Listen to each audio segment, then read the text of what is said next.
Hi everyone, আমি ভূমি। আশা করছি তোমরা সবাই ভালো আছো। আমিও ভালো আছি।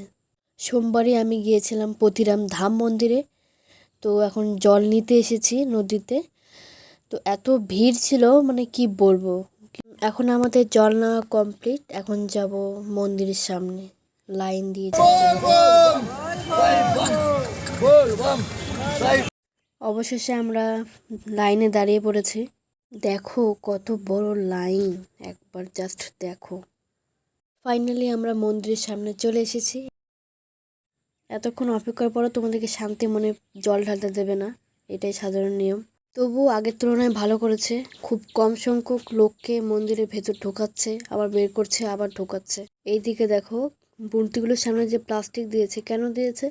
কিছু কিছু মানুষ পয়সা ছুটছে, বাতাসা ছুটছে, এই জন্যই। এখানে আগে একটা মন্দির ছিল, ওটা ভেঙে দিয়েছে, নতুন করে বানাবে আবার। আর এদিকে দেখো দোকান বসেছে, ছোট্ট করে মেলা একটা বলা যেতে পারে। তোমরা কে কে এসেছিলে কমেন্টে জানাও এই পতিরাম ধাম মন্দিরে। তো আজকে এখানেই শেষ করছি। বাই।